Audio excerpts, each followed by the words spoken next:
لله الذي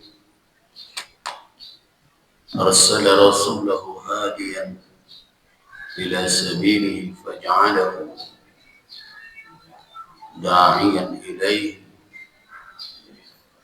وبشيرا ونذيرا ورحمة للعالمين وسراجا منيرا في ظلمات الشرك والكفر والله يهدي من يشاء إلى صراط مستقيم. أشهد أن لا إله إلا الله رب العالمين وأشهد أن محمدا عبده ورسوله وخاتم أنبيائه والمرسلين. اللهم صل وسلم على نبيك الكريم وهو سيدنا وشفيعنا محمد وعلى آله وأصحابه وأزواجه والتابعين وتابعي التابعين ومن تبعهم بإحسان إلى يوم الدين. أما بعد، عباد الله، نفتتح كلامنا ولقاءنا بقوله تبارك وتعالى في محكم تنزيل أتلوه عليكم فاستمعوا أيها الناس تلاوته. أعوذ بالله من الشيطان الرجيم. وما كان المؤمنون لينفروا كافة فلولا نفر من كل فرقة منهم طائفة ليتفقهوا في الدين ولينذروا قومهم إذا رجعوا إليهم لعلهم يحذرون. صدق الله العظيم. عباد الله, jemaah majelis kajian fikih keluarga al-ahwal al-syakhsiyah rahimana wa rahimakumullah. Mengawali majelis kita atau pertemuan kita pada siang hari ini, saya tadi membacakan ayat Allah Subhanahu wa taala dalam surat At-Taubah, tepatnya ayat yang ke-122. Apa hubungannya ini dengan hak dan tanggung jawab suami istri yang akan kita bahas? Banyak orang hari ini terkadang pantang untuk diberikan nasihat dan diberikan arahan, dan tidak terkecuali dalam kehidupan berumah tangga, sehingga kalau dinasihati oleh siapapun, cenderung orang melihat bahwa yang menasihati itu lebih tinggi dan yang dinasihati itu lebih rendah.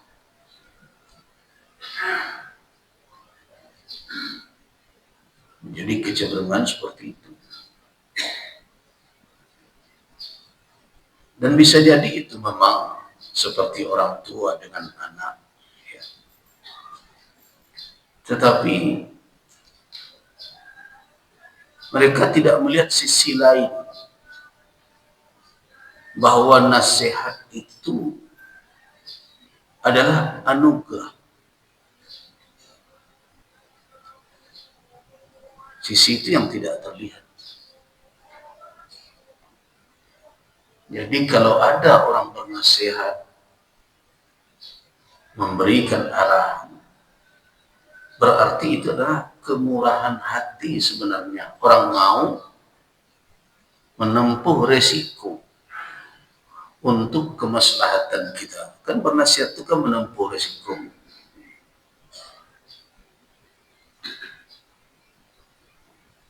Tidak jarang kita temui setelah dinasihati bukannya diterima, malah dimusuhi.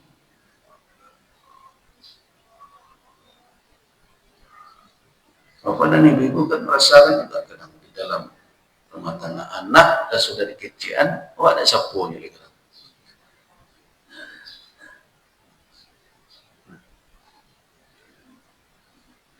Jadi banyak orang tidak bisa melihat sisi lain bahwa anugerah terbesar di dalam hidup ini ketika kita masih diberikan kesempatan untuk menerima, mendengarkan nasihat. Kalau kita mau bertanya apa anugerah terbesar Allah Subhanahu wa taala setelah hayat, setelah kehidupan yang kita terima, jawabannya adalah ad-din, agama.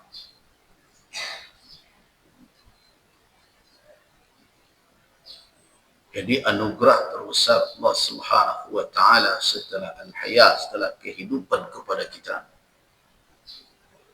Dia ciptakan kita, diberikan kita kehidupan di muka bumi ini. Yang terbesar apa? Ad-din, agama. So, tidak ada arti hidup tanpa ada agama. Untuk apa kehidupan yang fana, yang hanya dalam hitungan yang singkat ini? Tapi di akhirat, dalam kehidupan yang kekal, kita akan merana. Nah, untuk itulah makanya kita perlu dalam kehidupan ini din, agama. Dan agama itu kalau kita pahami secara sederhana sebagaimana ungkapan Nabi SAW, apa isinya? Bukan yang kalau memahami agama, kalau menurut para pakar kan rumit betul. Tapi kalau Nabi SAW sederhana saja. Nah, tapi kalau dijabarkan, baru dia mendalam. Nah, itu yang dikatakan Nabi itu memiliki jawami'ul kalim. Itu diberikan oleh Allah simpul-simpul bahasa, ucapan itu ada pada Rasul SAW. Itu jawami' al-kalim. Jawami' itu adalah dengan sepatah kata beliau bisa merangkum berbagai persoalan yang kalau dijabarkan begitu luas dan begitu dalam, tapi beliau merangkumnya dalam kalimat yang ringkas, mudah difahami, dan bisa ditangkap oleh kalangan manusia dari berbagai level pendidikan. Apa kata beliau? Ad-dinun nasihah. Itu sederhananya. Agama itu adalah nasihat. Agama itu nasihat. Nah, baru sahabat bertanya. Sahabat mudah mengerti. Qulna liman. Pertanyaan sahabat beranjak kepada siapa yang punya kewenangan.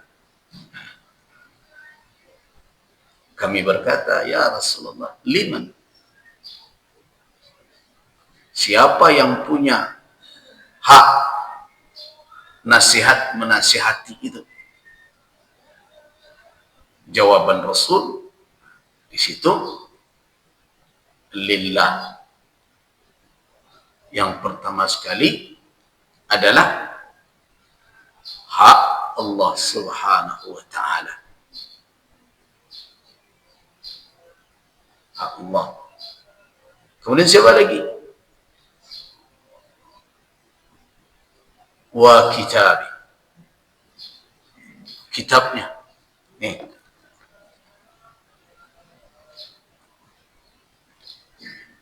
Kemudian siapa lagi yang punya hak? Wa rasuli. Rasulnya. Kemudian siapa lagi? Wa a'immatihim. Para imam-imam. Pemimpin-pemimpin mereka. Tentu makna di sini ulama. Kemudian siapa lagi? Wa ammatihim, dan awam seluruh kita berhak untuk saling bernasihat. Sederhana Nabi menyampaikan hadis ad-din an-nasihah. Agama itu adalah nasihat. Ini hadis sahih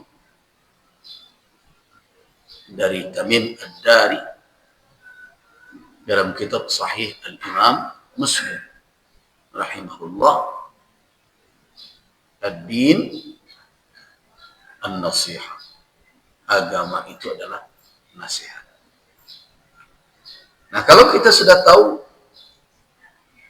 konsep tersebut, kemudian kita implementasikan di dalam kehidupan kita pada tiap level tingkatan kehidupan yang kita lalui, sampai ke tingkat komunitas terkecil kehidupan bermasyarakat, itu rumah tangga. Nah, berarti kalau ada orang bernasihat, berarti dia sedang menjalankan apa? Agama.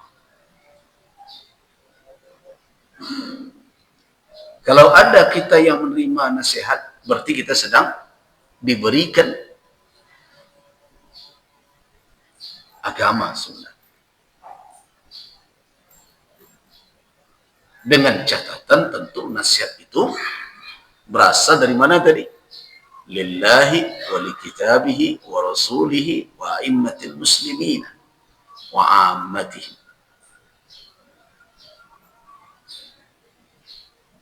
Nah, berdasarkan kepada konsep itulah kemudian saya mengatakan bahwa sebenarnya tugas suami melakukan ta'dib, membina, menasihati, mendidik istri itu sebenarnya adalah anugerah yang diperoleh oleh suami.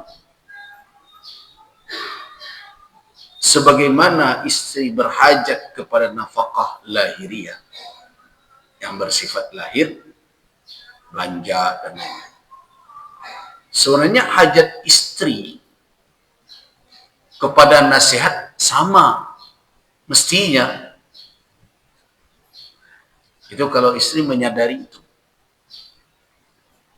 Tapi entah disadari entah tidak, itu kan kayak bego nanti. Mestinya kebutuhan seorang istri kepada nasihat suami sama sebenarnya dengan kebutuhan dia diberikan nafkah yang bersifat lahir. Cuma sayangnya dalam kehidupan berumah tangga hal ini diabaikan. Jadi tidak salah pula kalau kemudian bapak-bapak merasa tidak perlu pula karena tidak ada orang yang membutuhkan. Ini kalau seorang istri hanya perlu belanja saja, tidak perlu nasihat suami, ya suami tidak perlu membekali diri, gunanya cuma. Kemudian disalahkan pula pengajian, kami sini ada apa-apa, kok tidak ada. Saya kan sering dengar itu. Tapi sekarang kan di sini kan tidak, sudah berimbang. Nah. Saya sering, hampir belum pernah saya menerima pertanyaan di tengah majelis bapak-bapak yang gelisah. Saat ya baca caranya bini mau nak mau dibawa mengaji. Belum pernah lagi selama berdakwah. Tapi pertanyaan sebaliknya dari ibu-ibu, udah mau dibawa mengaji itu nak kaitong kali. Kaitong kali. Kemudian mencoba menganalisa, kenapa ini? Babang kau apa-apa, kau tidak namu mana? Atau boleh dikecen kurang semangat untuk menambah wawasan. Kenapa? Karena bukan berpihak diambil laki-laki. Tapi nampak dia karena ibu-ibu juga tak butuh pula. Kalau seandainya ibu-ibu, ini umpama ya, Ramadan ini, kalau sekali-sekali dibawa Quran tuh ke Pak tolong simak kajian boleh dan salah pasti berpikir Pak, ambo sudah luri baca Quran.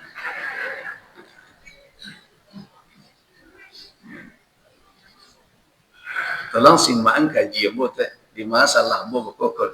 Tapi kira Pak Gon, besoknya carinya guru tahsin. Tapi karena tidak dibutuhkan, ya sudah. Dan dibutuhkan de istri apa? Itu. Nah karena itu salah kerajaan. Keluarnya pagi, pulangnya sanjo. Agak petiang. Lala senang ibu aman. Nah berarti di situ harus ada perubahan di dalam suasana rumah tangga.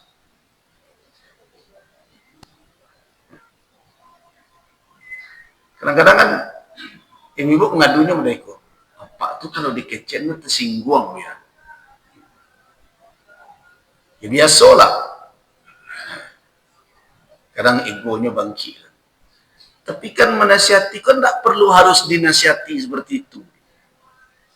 Ketika datang membawa Quran, ambola separuh, ambola 2/3. Nah, Al-Quran. Tapi lewat tuh bacaan mau apa ya, Pak? Hanya mulai berpikir tanpa harus langsung bernasihat, dia mulai memahami bahwa ada peran dan tugas dia yang juga mesti ia jalankan, yaitu apa? Ta'dib zaujah, mendidik, membina istri. Nah tentu kalau kita bisa memahami seperti itu konsepnya, tidak ada ketersinggungan. Karena ketika kita diberikan nasihat dan diingatkan akan sesuatu, pada hakikatnya sih kita sedang diberikan kemurahan hati oleh orang. Mengarahkan kita kepada yang hak. Kenapa?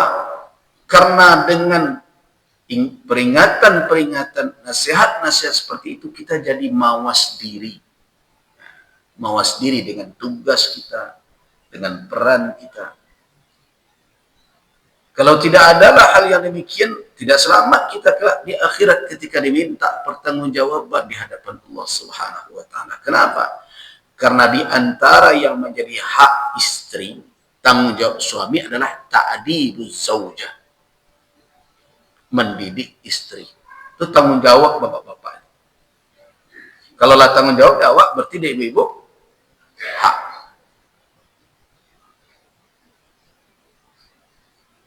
Nah, karena itulah kalau ada kelalaian dari pihak suami, kemudian istri jatuh ke dalam perbuatan maksiat, suami tidak bisa cuci tangan.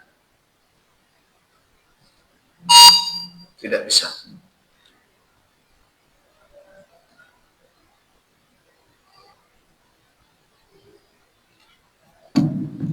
Kenapa? Karena itu adalah tanggung jawab dia. Kullukum ra'in wa kullukum mas'ulun an ra'iyati. Setiap kamu menjaga tanggung jawabnya dan akan diminta nanti pertanggungjawaban atas amanah, kewenangan yang ada di tangannya terhadap orang-orang yang berada di dalam tanggung jawabnya itu. Nah itu makanya tadi saya buka dengan surat At-Taubah tadi. Ilmu itu yang berisi nasihat, agama yang berisikan nasihat itu adalah anugerah untuk kita agar kita mawas diri. Lihatlah ayat 122 itu penghujung ayat. Apa bunyinya? La'allahum yahdharun. Mudah-mudahan mereka waspada. Jadi keilmuan manapun, kalau dia berisikan arahan kepada kemaslahatan, itu membuat kita waspada. Ilmu kau tak pakai kini kadang. Semua jo kaji sabar. Hidup sedang data saja. Kaji ke sekedar kaji sebaru gitu. Tapi kalau lain dihayati, ketika datang ujian dan cobaan, disitulah dia hadir. Ya, ilmu itu hadir. Memberikan arahan sikap apa yang akan kita ambil. Nah, itu dikatakan la'allahum yahzar. Itu makanya ilmu itu dibawa. Nah, ditinggal di majelis kajian. Nah, cuma kadang di pengajian kok lebih banyak galaknya, tinggalnya balik. Kalau para ulama terdahulu tidak terlalu suka dengan ceramah yang dicampur adukkan dengan melawak, tapi bukan pula kaku. Nah, kenapa? Banyak galak, nah masuk keluaran balik ketika galak. Kasratud dah tumitul qalba. Galak nambah kelebih-lebihan mematikan hati. Sedangkan ilmu yang dicurahkan itu tampaknya tidak disikul. So kalau disikul, kalau ditampung dengan ingatan awak yang ada pada nalar takwa, dia akan hilang beriring dengan pertambahan umur. Kenapa? Karena sudah menjadi sunnatullah, nu'ammirhu nunaqqisu fil khalq. Kami panjangkan umur, kami kurangi ciptaan itu. Jadi kan manusia kan mulai dari proses awal kejadiannya lahir, kemudian asyuddah, sampai pada tingkat dia utuh menjadi matang sebagai manusia dengan kecerdasannya dan dipanjangkan oleh Allah. Nu'ammir. Ada di antara mereka yang kami panjangkan umurnya, tapi nunaqqis, kami kurangi ciptaan yang telah utuh tadi itu sedikit demi sedikit. Nah, ciliklah pada puncaknya turun kecantikan, mulai memudar, ketampanan mulai berkurang, kekuatan sedikit-sedikit melemah. Nah, tentu akan berpengaruh juga kepada daya ingat, memori mulai menurun. Kalau kita simpan hanya di dalam nalar saja, nyutuh semua jawab. Itu makanya ada sebagian orang ketika disuruh mapa doa, tekana ada buat dia. Apa itu? Tiga dia apa? Lima lupa. Bakal lima kan tiga. Yo nan dua petang hilang ke beli. Dan tiga kok dah tekana. Itulah. Menurun. Nah, karena itulah makanya ada yang tidak ikut tua dengan tuanya fisik. Apa itu? Qalbu. Itu makanya ilmu itu jangan disimpan dalam ingatan saja, tapi dibawa ke dalam hati. Ketika dia menjadi ilmu qulub, ilmu hati, maka kapan saja fisik kita berhadapan dengan berbagai situasi, dia akan terus hadir mengingatkan kita. Jadi untuk ilmu dikaji kini, awak akan tak berhadapan. Yo, kaji sabar ketika musibah tiba. Kalau sabar untuk musibah. Tapi sabar maknanya kan bukan hanya menghadapi musibah saja. Ada yang paling baik itu sabar di dalam taat. Itu yang paling baik. Kalau sabar dalam musibah itu bukan baik. Itu niscaya. Mau tak mau. Sabar dia tak ada pilihan lain. Itu kena. Nah, tapi sabar di dalam taat itu bertahan. Jadilah di bulan Ramadan ke berapa banyak orang nak sabar dalam taat. Bapak dan ibu kalau ingin membuktikan bahwa orang dan sabar dalam taat, cari isi musajid sampai akhir Ramadan. Ya kan tak banyak dan sabar dalam taat. 10 yang terakhir, dapat ikut manci saja sebagian. Karena tidak sabar dalam taat, kadang amalan-amalan yang bersifat wajib pun mesti dibujuk-bujuk. Wapai Jumat. Jumat itu kewajiban awak, tapi di situ ada makan bersamanya. Kalau ada makan bersama ramai. Nah. Jadi amalan yang untuk dirinya pun payah pula membujuknya. Hadir ke majlis ilmu. Kalau apa? Kalau ada namanya hadiah-hadiah nanti bagian tu. Nah, apa dia bilang? Mau dah terkenal. Door prize. Padahal kehadiran waktu itu awal. Nah, itu alamat tak sabar di dalam taat. Dan kewajiban itu, menuntut ilmu itu fardhah ala kulli muslim wa muslimah. Nah, kenapa itu yang menjadi daya tarik ini? Jadi la'allahum yahzarun. Jadi ilmu perlu. Nah, beruntunglah, makanya sebenarnya beruntung dan bersyukurlah siapa saja yang punya pasangan yang nyinyir mengingatkan kita. Mengingatkan kita supaya kita jangan jatuh ke dalam kekeliruan dalam mengambil sikap. Baik dunia maupun untuk akhirat. Jadi kalau suami atau pasangan rajin mengingatkan kita, jangan diberi pula label-label yang aneh-aneh. Posesif lah, nanikon, nangkuper lah. Semua jo anak gini kan. Orang tua dan nyanyi mana, nak gaul lah. Itu bukan merugikan yang bernasihat, itu merugikan kita. Masih untung lah ada orang yang perhatian. Jadi jangan dikecekan pasangan itu sayang kawak dia calik sewak ada di pabuek. Jangan jantungnya sedang menunggu-nunggu bila awak terlangsung sini tu. Nah. Palape lah ketika kau cuba salah telok dewa, ya kan? Itu tanda tidak sayang. Yang orang yang sayang itu pada hakikatnya kalau dia manusia mukmin, sayang seseorang kepada orang lain itu ukurannya apa? Kecintaannya lebih besar kepada akibat ukhrawi dibandingkan akibat duniawi. Itu tanda sayang dan sebagainya. Ya.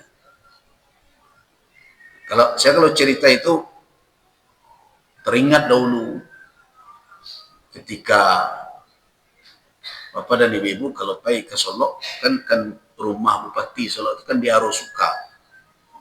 Sebelumnya di kota Solo. Kota Solo. Nah, di depan Taman Syekh Kukut ini tuh, di situ rumah Bupati dulu dalam kota. Dia dipindahkan ke Arosuka. Setelah pindah ibu kota Kabupaten Solo dari Kota Baru ke Kayuaro kini. Antara Kayuaro dan Sukarami itu panjang loh perdebatannya dulu. Alah, orang kau layat ambo, akhirnya bergabung sila nama daerah itu. Antara Sukarami jo Kayuaro. Makanya Aro suka Kayuaro Sukarami gitu. Nah, ketika rumah itu diresmikan, Amo masih di Komisi Fatwa MUI Kabupaten Solo ketika itu. Resmikan mau diundang. Dalam undangan itu undangan hadir saja. Tapi entah dari mana muncul idenya, tiba di situ ada babisir properti. Kita ceramah setiap. Kita main tangkok si kosen. Akhirnya Ya, karena tugas waktu kang ceramah ya, jadilah ceramah. Sudah seremonial berbagai macam. Ini awal meresmikan malam itu diundi. Nah, diminta ceramah. Kamu masih ingat di sebelah Ambo ada Buya tua di sana, Buya M. Salim namanya. Ini perkara nasihatnya. Kemudian ketika saya ceramah, dan hadir dalam ingatan ketika itu adalah satu kisah. Seorang amir kok pangeran atau gubernur begini, membuat istana baru. Kemudian diundangnya para ulama untuk berkunjung ke istananya dan minta nasihat. Nah, terkadang ada bawa dalam posisi mudah itu kini. Apa yang saya baca dari cerita itu? Ayuhal amir,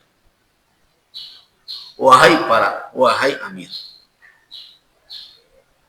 ma ajmala, alangkah indahnya bangunan engkau ini. Tetapi ingatlah, ketika rakyat membangunkan tempat bagi para pemimpinnya,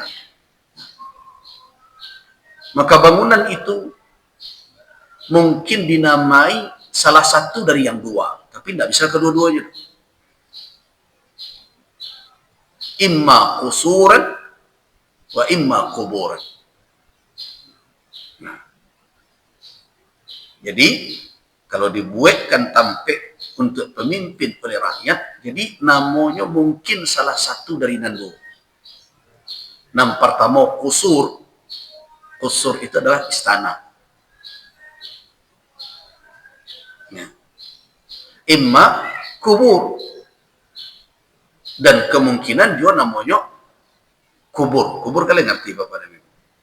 Kuburan. Nah, terus dari mawak tahu iko kusur atau kubur? Sesudah iko. Sesudah apa tinggal di tempat iko.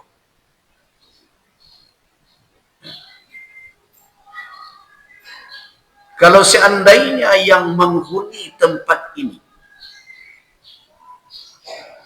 adalah orang yang hidup hatinya, fikirannya, tumbuh berkembang ide-idenya, dan dia bisa keluar dari gedung ini, dan orang yang di luar bisa masuk ke dalamnya, berarti ini kusur, berarti ke istana. Tapi kalau sekali masuk ke dalam tempat ini, dan di dalam tak keluar-keluar, orang yang di luar tak bisa lo ke dalam, dan di dalam tu tak berkembang, tak tumbuh, pemikirannya tidak muncul ide-ide yang bagus. Itu tanda tak orang hidup itu. Nah, berarti ikut kubur. Nah, kalau wak cari rumah bangunan dan dibuatkan masyarakat itu apa, alang mereka nyamannya. Ambo saya dulu lama siko sanang berasal di dalam. Tapi kalau setiap rakyat mengadu ke Pak, tambah dek satpam apa, talang dek ajudan dan asisten apa. Kemudian sesudah di dalam kopak nak tahu je orang dan di luar lagi. Baknya nyapa saya hidup di siko. Nah, berarti masyarakat Solo tidak membuatkan istana untuk upati, tapi sedang membuatkan kuburan untuk upati. Ajawe isu dan kini. Nah, itu kira-kira inti ceramah. Tak lama, saya itu Assalamualaikum warahmatullahi wabarakatuh. Ambo di sikunya ada Buya M. Salim. Ji, beliau baji. Ji, leda karya pernah ceramah dari itu. Itu kecil Ambo kan ada minta ceramah, minta tu beliau. Kalau karya tak ketujuh, tak diundang, hari tak tiba loh. Rumit mana loh. Akhirnya, setelah orang bubar, itu Pak Bupati, Ustaz, dia yang lain pulang dulu, Ustaz tinggal dulu. Awak kan muda itu, gak pada bok. Iyalah kan yang dirang. Nah, kemudian oranglah pulang, buat tinggal. Ada ibu beliau, ibu minta izin, Buya, ambo ke belakang nyalasin aku, tarilah bu. Nah, ketika itulah ambo mencari, seorang Fatih pandai menangis. Gitu ya. Sabari itu wana tugas buat dia. Banyak kaidah Pak.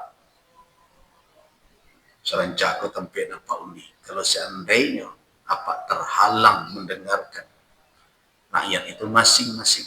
Dengar Pak Umar bin Khattab. Seandainya ada dabah binatang tunggangan tataruang di Irak tuh. Daerah Irak berada jauhnya dari Madinah. Terbayang dan bahwa Umar akan ditanya, ya Umar, wahai Umar, kenapa engkau tidak memuluskan jalan? Kalau begitu tanggung jawab bari itu. Ke Pak Sandang dia jadi Pak. Kok keberang Pak Jambo boleh cepet kan? Kesalahan, tapi sayang seorang ulama kepada pemimpin adalah ketika cintanya kepada akhirat pemimpinnya lebih besar dibandingkan cintanya kepada dunia pemimpin.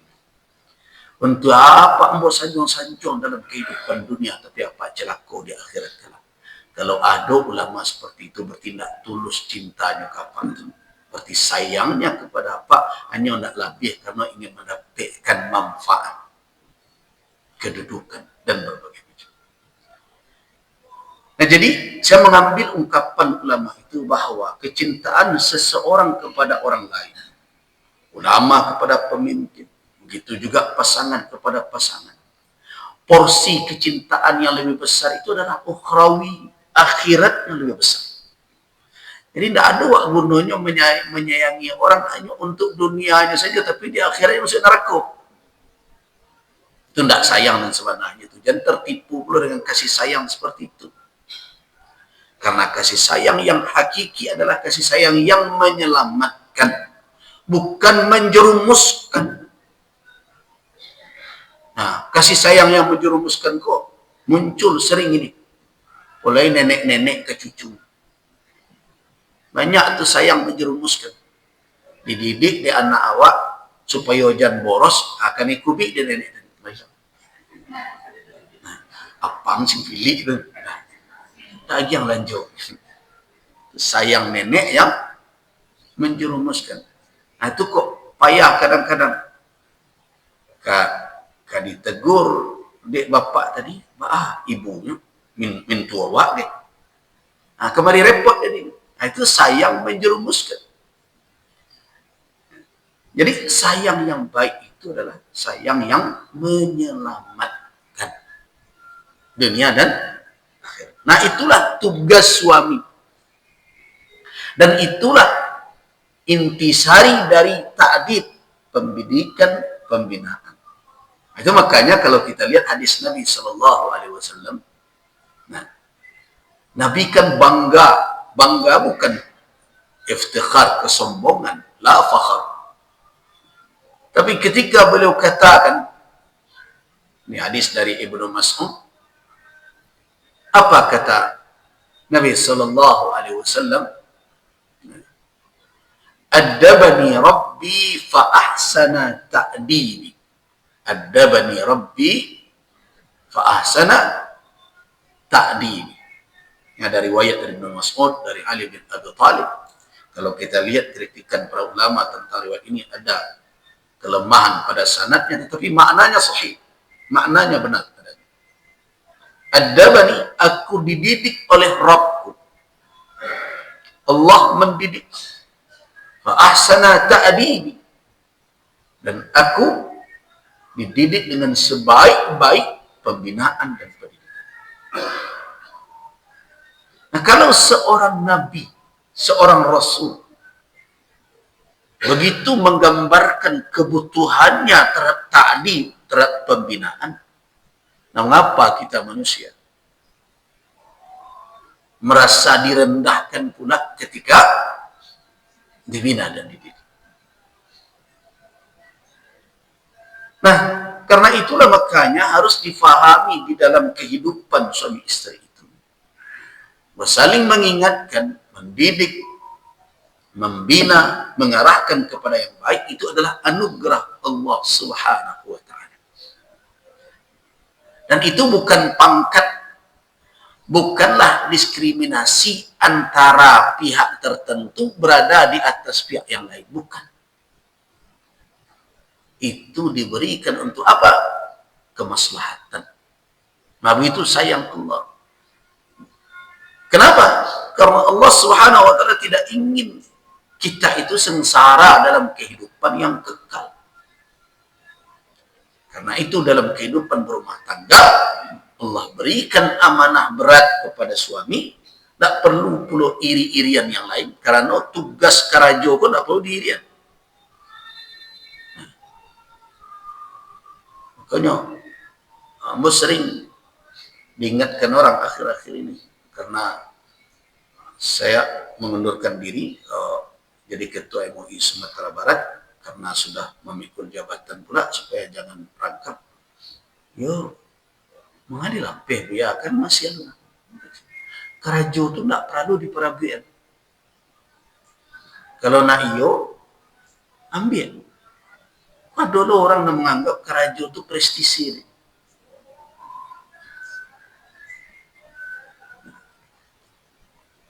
Amanah yang akan berat kalau tidak dijalankan dengan baik itu menjadi penyesalan di hari kiamat.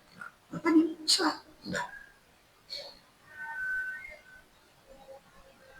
Akan rumit akses biaya beko. Ya apa pun akses. Dado pun itu.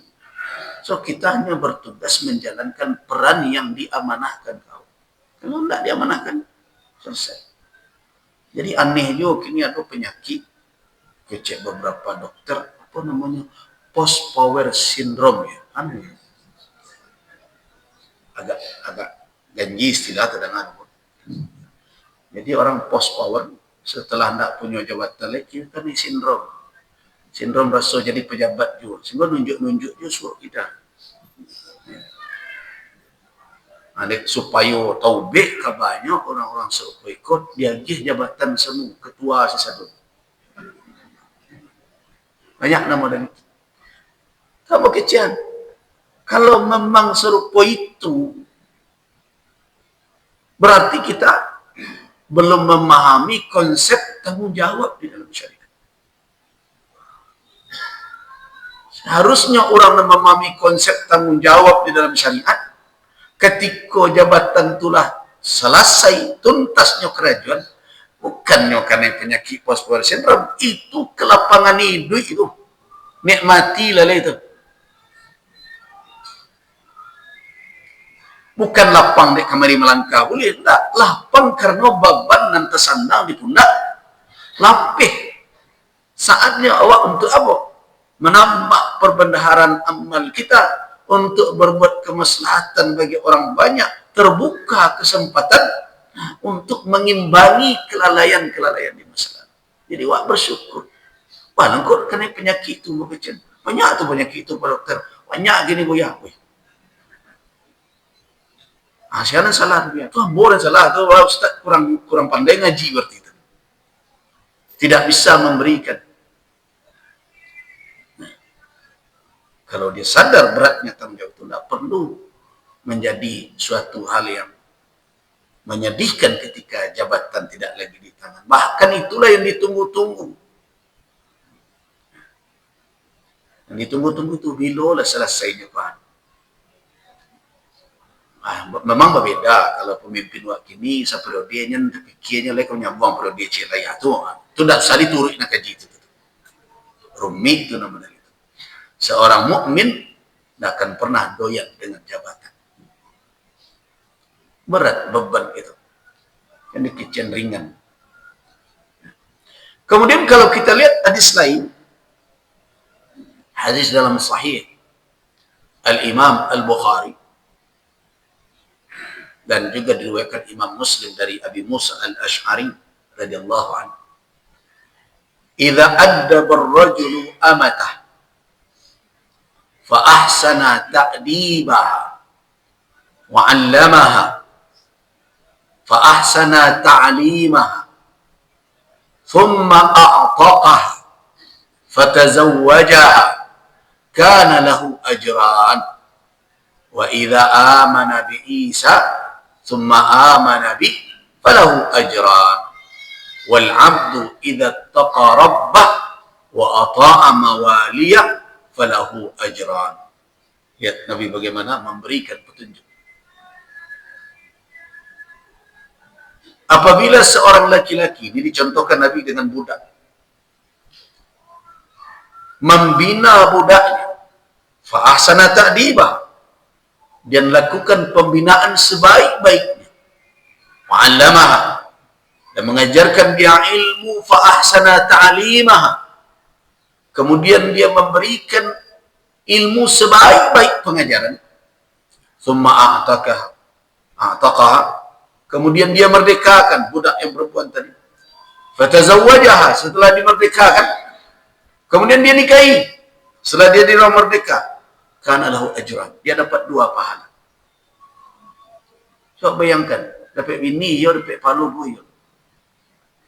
Nah, wa idza amana bi Isa, kalau sebelumnya dia non-muslim Nasrani beriman dengan Isa alaihissalam, summa amana bi, kemudian karena dididik, dituntun oleh suaminya tadi, beriman dia denganku,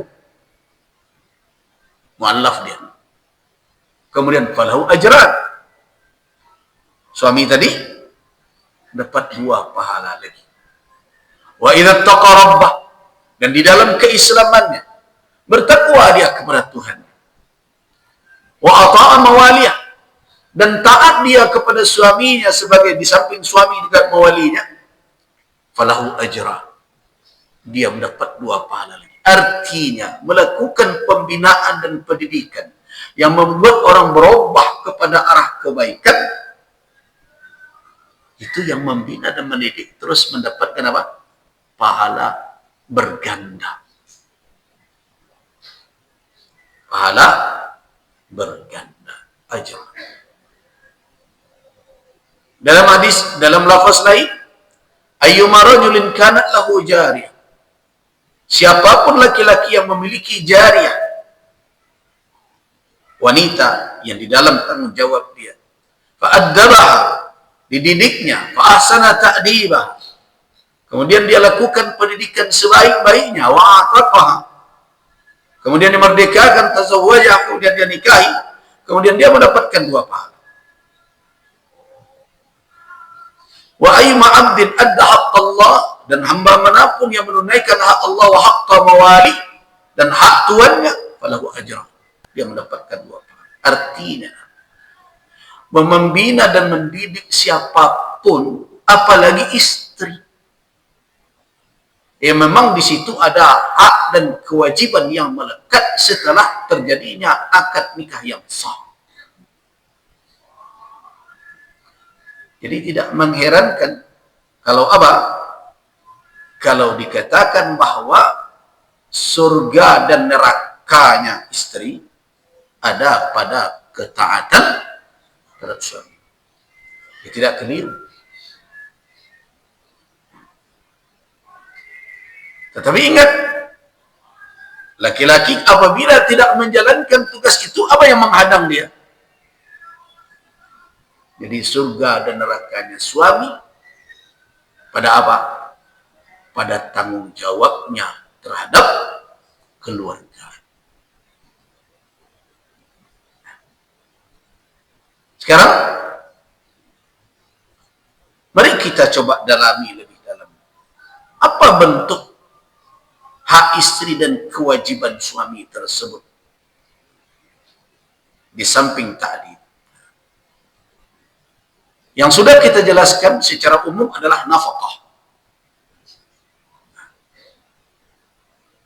Kita sudah sampaikan bahwa dalil-dalil kenapa nafkah itu wajib. Kata nafkah itu maknanya adalah al-ikhraj, Kemarin ini heboh-heboh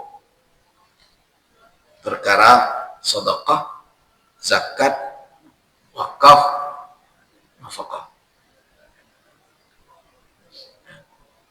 Karena ada penjelasan dari Menteri Agama yang menurut saya itu harus diluruskan, dan sudah saya ingatkan, dan MUI telah membuat berita terkait itu. Mudah-mudahan sampai kepada beliau. Walaupun mungkin maksudnya bisa kita tangkap, tapi tidak semua masyarakat bisa menangkap maksudnya. Karena ada diksi penggunaan kata yang jelas itu tidak beralasan, di samping data-data yang keliru. Saya sudah jelaskan, ini ada data yang tidak tepat, yang tidak benar. Seperti apa zakat tidak populer di zaman Nabi, di zaman sahabat, itu tidak benar.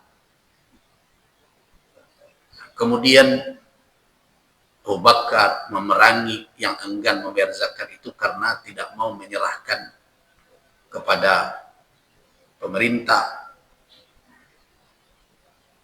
Ingat, konsep zakat itu bukan diambil dari daerah dibawa ke pusat.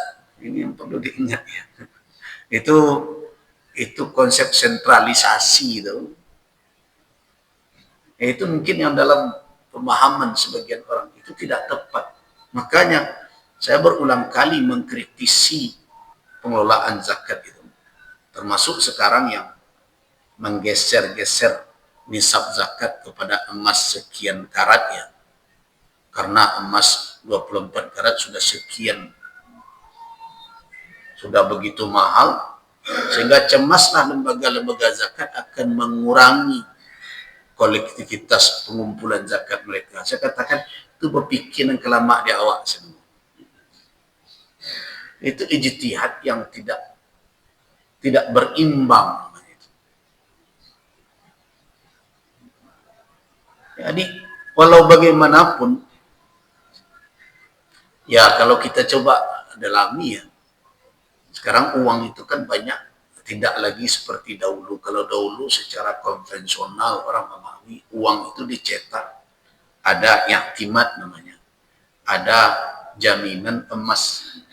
Tapi sekarang kan teori itu hampir tidak berlaku lagi. Sekarang printing money ya. Orang bisa, soalnya secara sederhana printing money, orang teragak nama buat getih, bayinya kepercetakan buahnya. Yang penting ada jaminan, nah jaminan ke negara. Mau adu ameh bara sekian sebagai jaminan itu tidak terlalu. Nah, jadi karena itu, tetapi walau bagaimanapun, kalau kita telusuri kehidupan di tengah masyarakat, naik turun emas ini berpengaruh kepada daya beli. Nggak bisa anda. Nah, ini nggak usah lo terlalu, kadang survei itu terlalu mendalam, mana IPT sana nanti hasilnya. Nak mensurvei harga barang kini kok mudah, aku bisa lahir kok. Bertanya ke ibu-ibu kok kini kan, dahulu 3 bulanan lape PT 200.000 ada pe bu, kini ada pe, itu selesai itu. Nggak rumit benar. Cuma ada pula nama mendapatkan keuntungan dari survei-survei seperti itu, walaupun hasilnya awak bingung juga. Soalnya sederhana, naik turun harga kok, tingkat daya beli itu mudah sebenarnya. Ibu-ibu dan sebanyak kini kok bisa jadi sampel. Mudah sebenarnya. Dulu PT 1.000 ada pe, kini 1.000 pun ada pe. Nah, sederhana. Jadi daya beli turun. Nah, masa ketika emas naik kemudian kita berpikir bahwa tidak akan menurun pula hasil pungutan zakat? Ya, masa itu berpikirnya? Jangan kau berpikir ijtihad yang tidak tepat sama sekali. Makanya saya ketika ada yang bertanya, bagaimana sikap kami dari Tuhan? Sikapnya cie saja. Apa? Tidak setuju, protes. Juga pegawai Yo, akibat protes itu harus siap risiko. Karena orang-orang yang bersikap seperti itu kan mengandalkan power mereka saja terus. Saya tidak setuju dengan digeser-geser menjadi emas 18, emas 14 karat itu. Nah, tidak benar. Itu bertolak belakang dengan nas dan tidak sesuai dengan timbangan-timbangan dalil-dalil lain. Jadi kalau masyarakat umum tetap saja ukur nisab itu dengan apa? Dengan emas murni. Karena dinar dan dirham yang ada dalam hadis itu tidak ada dikenal zaman Nabi dinar dan 4 balik karat dan 8 balik karat 21 tidak ada.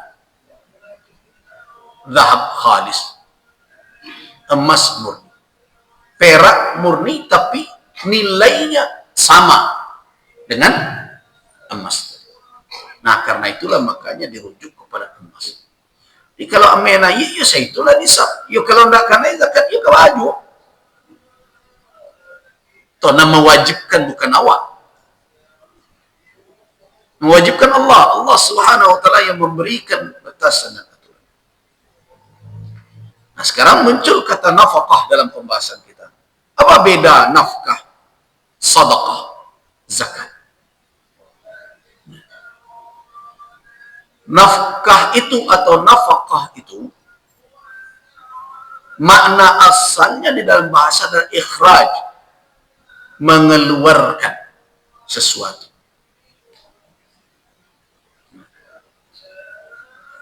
Dia berasal dari kata infak.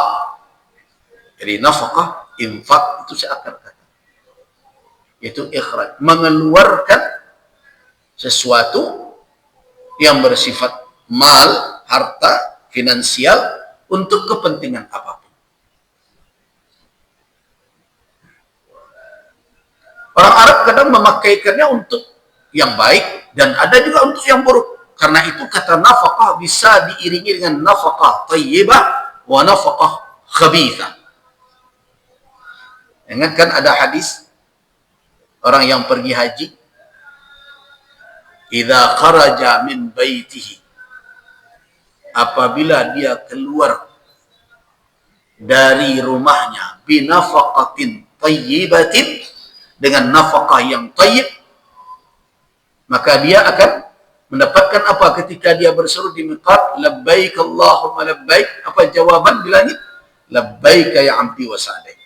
Tapi kalau dia keluar binafaqatin khabithatin, dengan nafkah yang kotor, nah maka dia akan mendapatkan apa? Jawaban la labbaik wa la sa'daik. Ini ngaji di mana ya?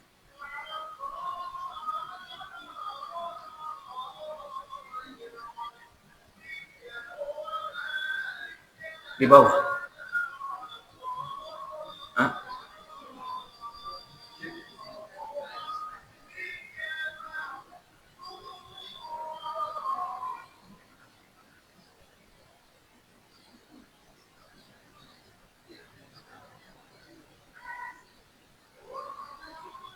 Ini salah satu yang belum difahami oleh umat Islam. Termasuk malam hari kadang menjadi heboh kan. Kalau kita beramal untuk kita, itu tidak boleh mengganggu amal orang lain.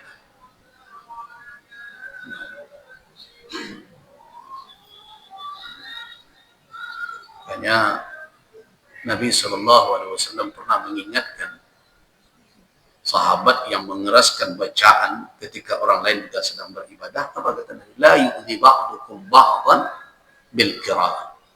Jangan sebagian kamu dengan sebagian lagi yang mengganggu dengan bacaannya.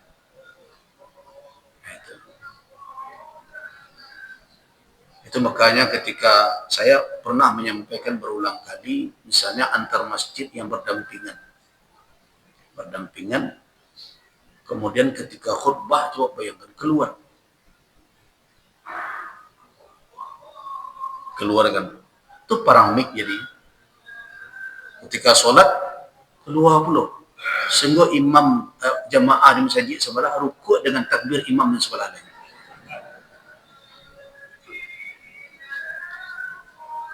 Itu mudaratnya. Jadi kalau kita nyaman mendengarkan, lihat orang sebelah kita. Misalnya kita mau ngaji ya, lihat orang sebelah wah. Yang sedang sholat, tidak usah lah.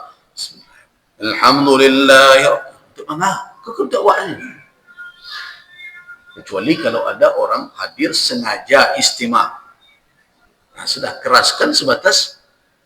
Makanya masjid yang baik mengelola cara beribadah, ceramah yang seperti ini, termasuk juga bacaan-bacaan salat, itu dikhususkannya untuk makmumnya, kan untuk orang lain. Orang lain dia sibuk pula dengan kegiatannya, dengan dia juga beramal. Ini tidak apa-apa, kita lanjut. Jadi nafkah,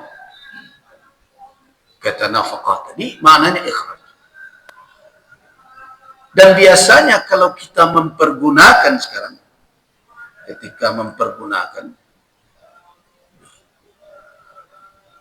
kita hanya mempergunakannya untuk yang baik. Jadi infak, nafkah hanya untuk yang baik.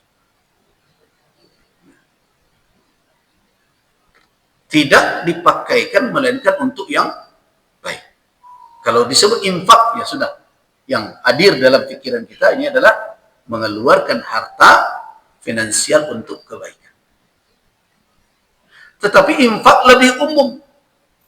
Masuklah di dalamnya apa saja yang dikeluarkan berupa finansial. Baik untuk apa? Untuk masjid, dalam bentuk wakaf, dalam bentuk sedekah sunnah, hadiah. Hadiah itu masuk infak. Termasuk juga kewajiban-kewajiban yang lainnya. Seperti apa? Seperti nafkah kepada istri. Itu infak. Dan apa lagi? Biaya yang dikeluarkan karena membayar kafarat, kafarat sumpah, itu infak.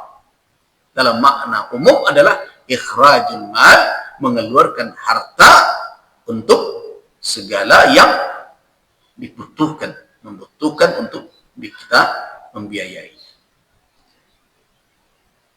Tetapi di dalam penggunaan dia lebih terfokus kepada yang baik. Yang kedua, sedekah. Sedekah dinamakan sedekah, dia berasal dengan kata, akar kata sama, yaitu sidqun. Siddiq dari situ.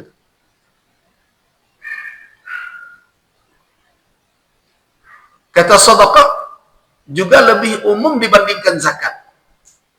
Tetapi dipakaikan, tidak ada sedekah khabisah, tidak ada.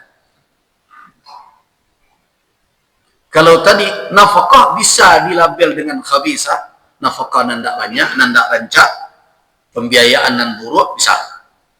Tapi kalau sedekah tidak. Kenapa? Karena sedekah terkait dengan sidqul iman, dengan kebenaran iman ada dalam hati. Jadi sedekah itu sebagai sebentuk apa? Bentuk implementasi dari kebenaran iman yang ada di dalam dada. Nah, karena itu sedekah biasanya dipakaikan hanya untuk yang baik saja. Tetapi sedekah meliputi wajib dan sunnah. Baik yang wajib maupun yang sunnah. Jadi kalau kata sedekah, masuk zakat di dalam, masuk. Masukkah wakaf di dalamnya? Masuk. Masukkah infak sunat? Masuk. Jadi sedekah meliputi yang wajib dan sunnah. Berarti sedekah itu juga bisa dimaknai zakat. Itu makanya dalam surat At-Taubah itu innamas shadaqatu lil fuqara wal masakin ila akhirnya. Jadi sedekah di situ maknanya adalah zakat.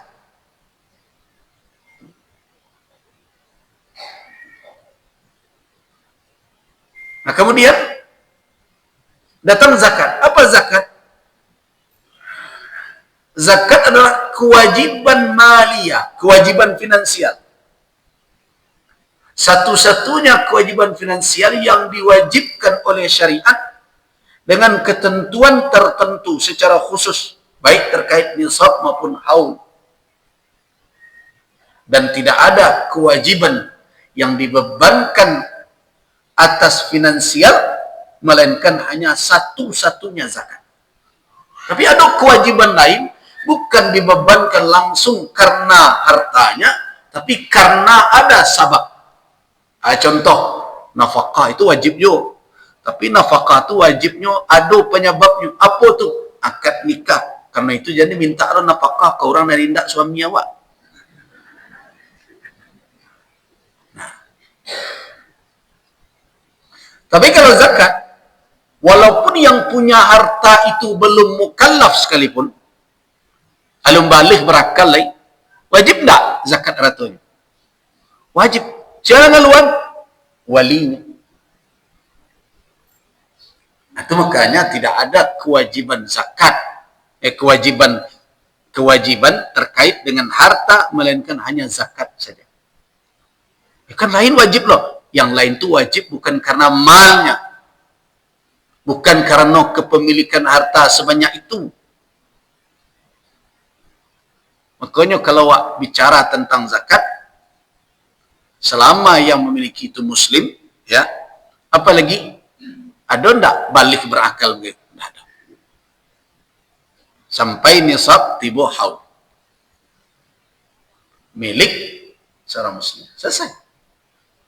Tapi kalau yang lain, kewajiban-kewajiban walaupun dalam bentuk finansial, tetapi yang diwajibkan kepada orang itu bukan karena kepemilikan hartanya, tetapi karena sabab lain.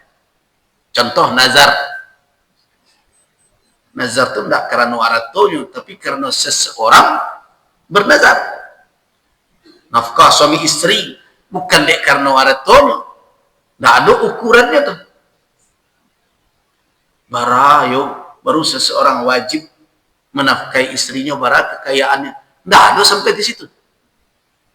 Bahkan Al-Quran mengingatkan, liyunfik dhu sa'atin min sa'atih wa man qudira alaihi rizquh falyunfik mimma atahu Allah la yukallifu Allah nafsan illa ma atah. Begitu kata Allah Subhanahu wa taala dalam surah At-Talaq ayat 7. Liyunfik dhu sa'ah, orang yang lapang dengan kelapangannya. Orang yang sempit rezekinya, yang berkurang kadar rezekinya, ia sesuai dengan apa yang diberikan oleh Allah kepadanya. Allah tidak membebani seorang suami, melainkan sesuai dengan anugerah yang telah diberikan oleh Allah kepadanya. Itu ukurannya. Artinya ini adalah kewajiban karena sabab. Manusia satu membuat sababnya. Itu apa? Akad nikah. Nazar juga begitu. Kewajibannya karena ada nazar. Begitu juga kewajiban kafarat karena ada pelanggaran. Jadi kewajiban satu-satunya karena terkait dengan kepemilikan harta hanya zakat. Itu harusnya difahami kok oleh Menteri Keuangan supaya jangan lama saja meletakkan pajak-pajak. Nah, jangan sembarangan saja pajak berganda. Kehidupan negeri ini bergantung kepada pajak. Berbeda betul ya dengan konsep negara yang dibuat oleh Nabi. Nabi SAW tidak menggantungkan hidup negara kaum muslimin dari pajak.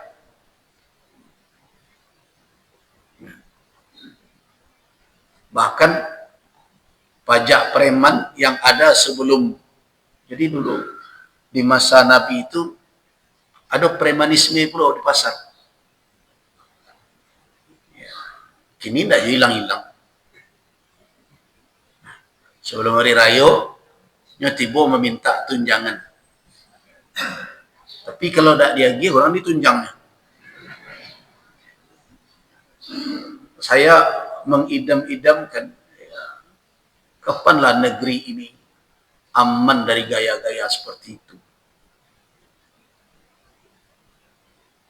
Dan saya merenung-renung, banyak nandak serius awak. Pariwisata akan menjadi andalan negeri ini. Tapi premanisme dah hilang-hilang. Kota Padang gua di masa berhenti prit. Di tempat parkir, nak di tempat parkir prit saja. Dan pritnya bukan ketika kau berhenti, ketika kau berjalan. Hal-hal yang seperti itu saja bisa ditertibkan oleh pemimpin di negeri ini. Akan menghadirkan kenyamanan di tengah masyarakat. Nah, tapi non pajak dari masyarakat itu dipungutnya. Nah, mestinya dimaksimalkan apa? Badan-badan usaha. Itu milik negara. Hendak badan-badan usaha kok menggadang, mendapat dan mengelola gaji direktur, komisaris lah dikurangi, kamu kasih juga tuh. Nah, sekian persen habis untuk itu. Ini yang kita sedihkan. Kembali kita ke konsep zakat. Zakat menjadi tulang punggung, iya. Kalau seandainya masyarakat ini tidak dibebani dengan berbagai macam beban seperti sekarang, zakat itu mencukupi. Jadi kalau ada penjelasan, oh tidak mungkin zakat saja. Siapa kata tidak mungkin? Islam ketika meletakkan kewajiban zakat sebagai satu-satunya, itu sudah menjadi jaring pengaman sosial yang efektif. Jadi kalau zakat sekarang tidak efektif untuk mengamankan perekonomian umat, pasti ada yang keliru dalam pengelolaan finansial umat. Di antara yang keliru itu apa? Beban masyarakat banyak. Terima gaji, potong cek lu. Naik angkot. Pergi makan. Buat rumah. Ketika buat rumah, balik barang. Nah, dari sekian proses yang dilalui untuk menginfakkan, mengelola harta tadi, berapa persen hadir setiap segmennya itu? Pajak, beli barang sekian persen, sekian persen. Nah, kemudian buat surah zakat menyelesaikan itu sadonya, kurangnya sekian persen, zakat 2,5%. Nah, mestinya harus ada pemikiran kalau 2,5% kewajiban pengembalian dalam bentuk zakat, kewajiban lain yang dikeluar jangan lebih dari ko. Kondak dipungut bara PPH. Jadi jangan karena kita yang membuat berbagai aturan kemudian diampokkan ke zakat seolah-olah zakat tidak efektif. Kewajiban yang terkait finansial secara langsung hanya zakat saja bagi seorang muslim. Lebih dari itulah dijawab oleh Nabi, hal alayya, apakah ada setelah zakat itu menjadi kewajiban saya Rasulullah? La, kata Nabi, tidak, illa an tatawwa, kecuali kalau engkau hendak berbuat yang sunnah. Silakan. Tapi nan kewajiban enggak ada lagi selain. Itu tegas Nabi katakan. So ditanya oleh sahabat. Ketika ditanya, salat Allah mewajibkan kepada kamu 5 salawat. Hal alayya ba'da dzalik? Adakah lagi selain? La. Kata Nabi, enggak, kecuali kalau engkau ingin menambah amal sunnah. Puasa bulan Ramadan. Ya Rasul, ada enggak dan lain selain itu Rasul? Enggak, kata Nabi, kecuali kalau engkau yang sunnah. Kemudian zakat. Apakah ada setelah itu? La, kata Nabi, tidak, kecuali antatawwa. Nah, berarti itu bukan hanya sekedar ukuran untuk memungut, tapi juga peringatan kepada pengelola umat ini agar jangan membuat beban-beban kepada umat melebihi dari kadar yang dipungut. Nah, ke situ arahnya. Kok enggak berpikirnya tiap tahun bakal menambah pajak? Peningkatan Kalau dulu ada ruminya, sekian pajak dipungut, ada lo biaya pungut juga. Didapat oleh kepala-kepala. Nah, bagaimana negeri ini akan baik?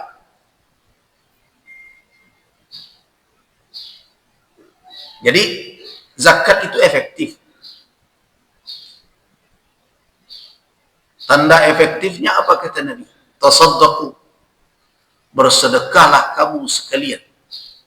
Qabla ayatiya yaumin, sebelum tiba nanti suatu saat, yamsi rajulun bi sadaqatihi, seseorang membawa sedekahnya, bertemu dengan orang untuk menerima sedekahnya itu. Ini hadis sahih ya. Dalam riwayat Imam Al-Bukhari dan Imam Muslim dari Harithah bin Wahab Al-Khuzai. Yamsi rajulun, seseorang berjalan bisadaqatihi, membawa sedekahnya. Apa kata orang yang akan diberikan jadi? Fayaqulu rajul, ada orang yang akan menerima, law ji'ta biha bil amsi laqabiltuha minka, fa ammal yawma fala hajata li fiha. Coba bayangkan. Nabi yang mengatakan itu. Kalau kemarin engkau bawa sedekah ini kepada saya, tentu saya bisa terima dari engkau. Tapi hari ini, maaf yo, ambo nak paradu. Begitu kata Rasul. Itu jelas bukan hadiah. Sebab hadiah enggak mungkin. Hadiah bisa kepada orang yang mampu. Dan itu pernah terjadi pada masa Umar bin Abdul Aziz rahimahullah.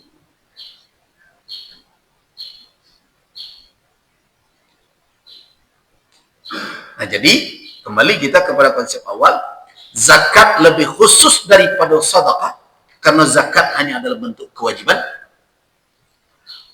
Sedekah lebih khusus dibandingkan nafkah atau infak. Jadi infak di bawah itu sedekah, kemudian zakat. Nah, jadi beda-beda lah tuh. Ditambah nanti ada wakaf. Wakaf itu masuk kategori infak juga, cuma dia berbeda dengan zakat. Karena tujuan dari wakaf adalah habas, pemanahan habas, menahan pokok. Makanya berhati-hati nih pengurus masjid. Murah mana minta wakaf. Saya tunda ketujuh jadi dianggap beruntung lah dia. Orang ketika memberikan wakaf, apa maksudnya? Habas. Menahan pokoknya. Jangan habis dan pokoknya. Yang akan dimanfaatkan adalah buahnya.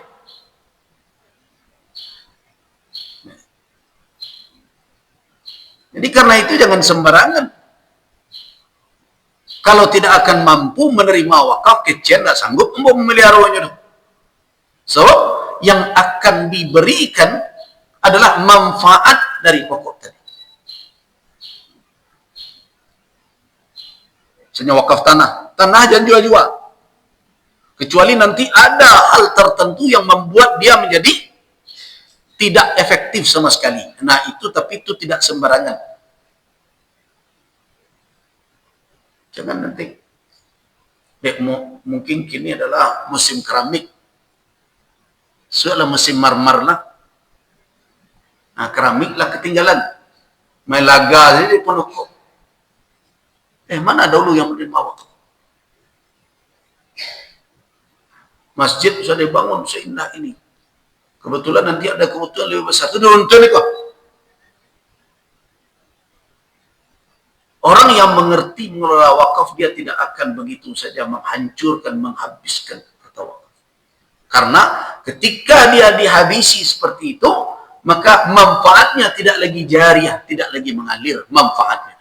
Walaupun dia telah mendapatkan pahala mengeluarkan wakafnya, tapi mengalirnya manfaat itu akan menjadi mengalirkan pula pahala kepada orang yang memberikannya. Jadi itu, karena itu nazir wakaf, nazir yang menjadi penanggung jawab wakaf, yang mengawasi wakaf, harus betul-betul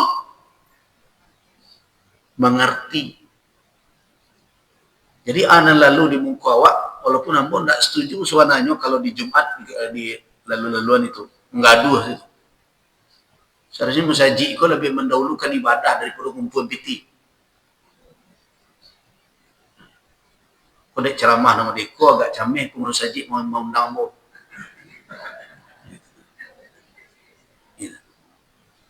Tak seluar tu kan lahdo tu. Sedangkan berkata kepada orang lagi khutbah saja imam ansib yang lah. Faqad laqa. Ya kan itu hadisnya kan. Man qala li akhihi ansib wal imam yakhutub.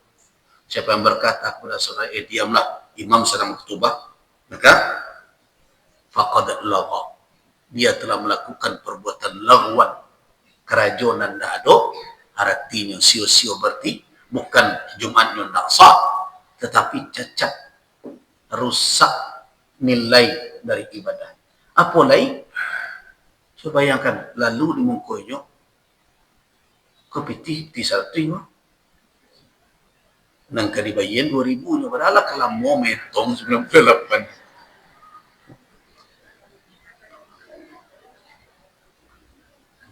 Alule kawan sebelah jarak ada 20 kan. Nah imam ketubah jo kawan kau dia asik tak diperhatian kan. Tundo ke tundo. Artinya orang tak fokus. Mestinya kan masjid ini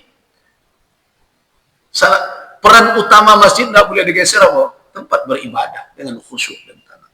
Sebenarnya pengurus sajilah harus berpikir cara bukan mau menagam infak nak. Tapi cari cara nak menggaduh kekhusyukan dalam beribadah. Sehingga tujuan utama tidak kalah dia kerana pungut-pungutan infak.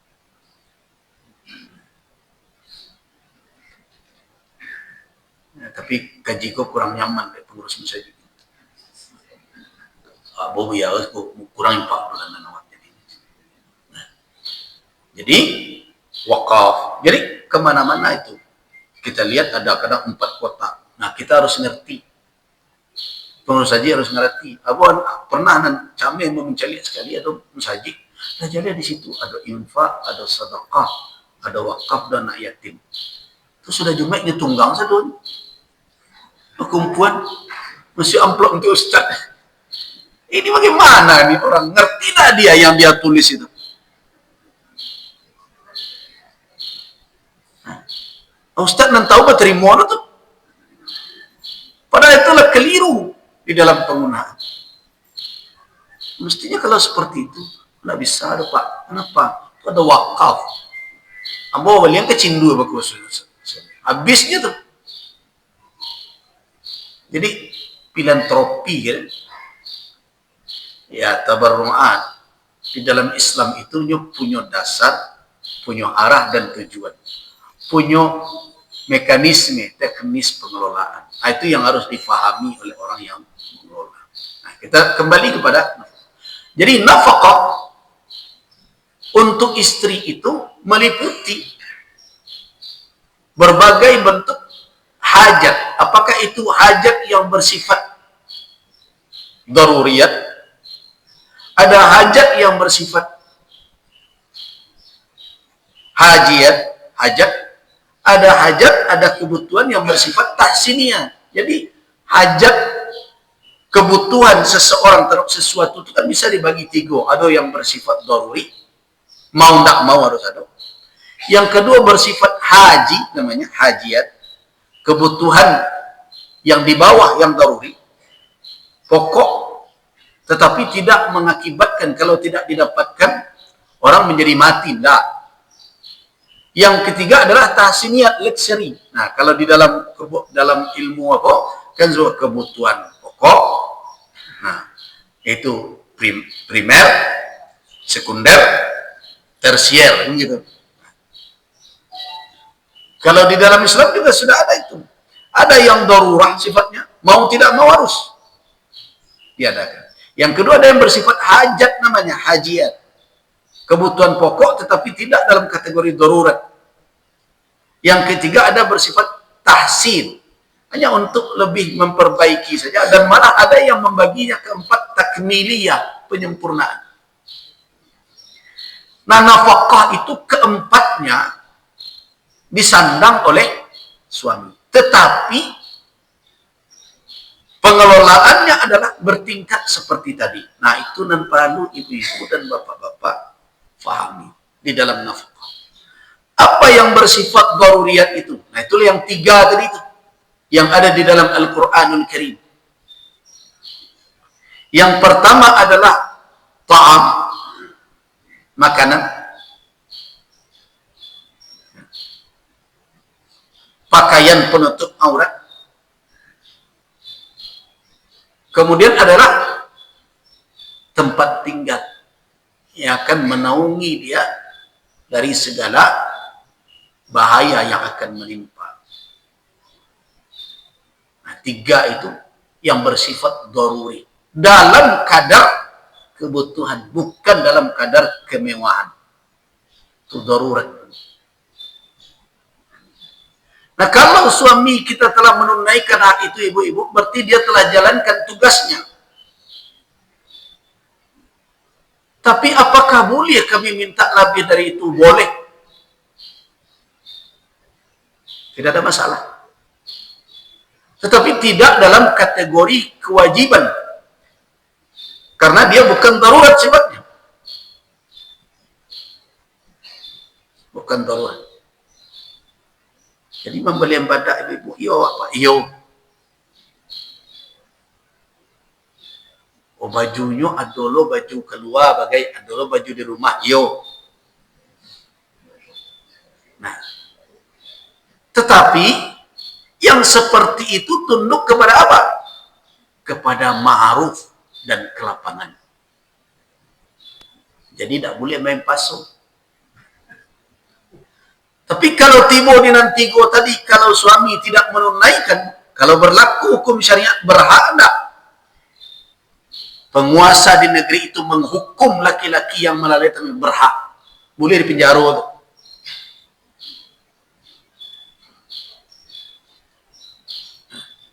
Setelah ditegur kemudian tidak dijalankan, berhakkah pemimpin memberikan ta'zir? Hukuman? Berhak. Karena dia melalaikan tanggung jawabnya. Wanita dilindungi dari apa? Dari kezaliman. Makanya Nabi SAW ketika Hindun, atau Hindun binti Utbah. Hindun ini istri Abu Sufyan. Dia istri dari Abu Sufyan. Abu Sufyan ini adalah tokoh Quraisy, panglima besar Quraisy. Nah, rupanya walaupun dia tokoh Quraisy, pembesar, kekayaannya banyak, tapi agak pilih dia bini. Nah, pelit kepada istri. Bingung Hindun binti Utbah. Akhirnya datang mengadu kepada Nabi SAW. Ini ada di dalam kitab Imam Bukhari dan Imam Muslim. Dari Ummul Mukminin Aisyah radhiyallahu anha. Datang Hindun binti Utbah. Qalat, dia berkata, ya Rasulullah, inna Aba Sufyan rajulun syahihun. Ya Rasulullah, Abu Sufyan itu agak cekik. Laki-laki yang pelit. Nah, tidak cukup oleh dia yang kebutuhannya. Jadi, hadis ini perlu difahami utuh. So, kalau tidak utuh, ikut jadi senjata di ibu-ibu. Rajulun syahihun. Itu harus dibaca dulu. Nah, terus apa pertanyaan Hindun? Fahad alayya junahun an akhudha min mali. Badosokah ambo mambit titinya ya Rasulullah? Nah, kalau dipotong dan pangkanya merumik jadinya. Nak selamat piti sakwa apa jadi dia. Nah, jadi rajulun syahid, laki-laki yang pelit, boleh tak berdosa ambo mambit piti. Secara diam-diam maksudnya. Nah, apa kata Nabi SAW? Ini perhatikan betul kalimat Rasul. Nah, Kata beliau, khudhi, boleh, ambillah ma yakfi, kifayah. Jadi bukan bermewah-mewah. Ambillah sebatas yang membuat engkau terpenuhi kifayah engkau, kebutuhan engkau. Wa waladaki, dan anakmu. Jadi untuk awak dan anak. Tapi ingat, bil ma'ruf, dengan ukuran yang ma'ruf syar'an, syariat, mana menjadi hajat dan kebutuhan, dan juga urfan. Jadi boleh mabit tadi, tapi dalam batasan yang ma'ruf. Itu makanya bokecan hati-hati. Kalau hadis itu, boleh mabit piti sakuda wak, tapi tidak ada bil ma'rufnya, repot. Tidak lo baca lihat pangka hadis, rajulun syahih. Itu yang kan di model itu, kalau suami itu pelit, kau tidak segala piti lah di awak, itu ambil aja dalam sakunya. Nah, itu berkelebihan. Kemudian bil ma'ruf itu apa maknanya? Ya apa yang menjadi suatu yang ma'ruf, kebutuhan yang tadi yang wajibkah, yang hajatkah? Jangan untuk kebutuhan-kebutuhan yang bersifat sekunder, yang bersifat luxury malah kemudian berani pula mengambil. Nah, berarti nafkah yang menjadi kewajiban itu ukuran utamanya adalah nafkah daruriyah sifatnya. Nah, bagaimana dengan perumahan? Apakah wajib dia sediakan yang milik dia atau tidak? Atau bolehkah dia menyediakan sebatas yang sanggup dia, walaupun itu dalam bentuk kurang? Nah, kalau kita lihat dalam hal ini, siapa yang pertama terjadi ikhtilaf? Sebagian ulama berpendapat bahwa seorang laki-laki cukup bagi dia untuk menyediakan tempat tinggal bagi istrinya, walaupun dalam bentuk yang sederhana, tidak perlu menyesuaikan dengan bagaimana kehidupan istrinya di masa lalu. Nah, ini kenapa jadi pembahasan, karena di Arab,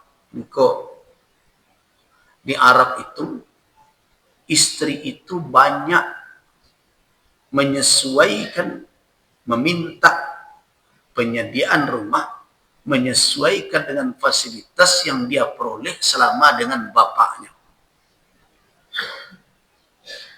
Itu yang sering terjadi. Jadi jadi kecet babidi jo anak orang kayo kesanang. Kenapa? Biasanya naik oto. Kenapa hanya kini sudah naik kudo? Tidak mungkin. Biasanya masuknya ke rumah main takkan-takkan saja nih. Awak diputar dia terbuka kuncinya.